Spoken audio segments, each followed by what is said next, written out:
aql intayin muhim bir halqa.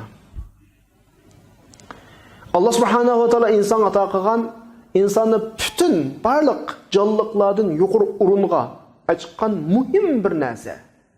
Ammo mushkuli nada? Masala nada desa, aql yolg'iz bir manba bo'lib qolganda, insonninki qarorining tek tayanchi bo'lib qolgan vaqtida, bir tayanchi bo'lib qolgan vaqtda xatolik shiyada yuz beradi. İnsanı çoxum bu yolda, hayatda yetaklab turadigan aqldanmi ustunroq bir manba bo'lishi kerak. O olsa-mu diniy manba, osmon manbasi, ya'ni vahiy manbasi. Biz aqlni nimaga qo'llanamiz desa, shu vahiyni, shu diniy ta'limotlarni tushunish, tatbiqlash, shuni ijro qilishga qo'llanishimiz kerak. Ya'ni demakchi o'g'inimiz aql diniy manbaga, insonning butun hayotiga yolg'iz hokim bo'lmasligi kerak. Balki aqlga diniy manba hokim bo'lishi kerak. Aql berilgan bu Alloh bergan bu ne'matdan foydalanib, biz u narsalarni to'g'ri iste'mol qila oladigan, to'g'ri hazm qila oladigan bir holatda bo'lishimiz kerak. Men bir narsa deyman.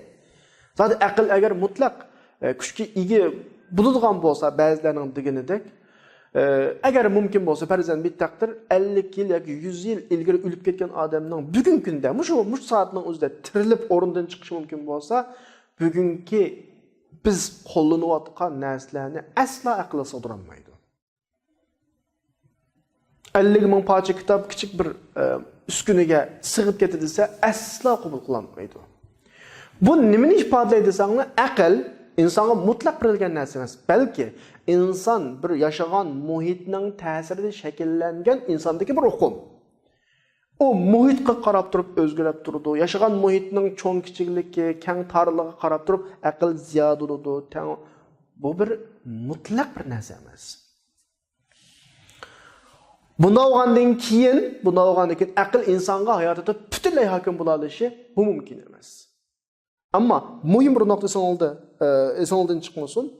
Aql Allah bizga bergan bir qurol.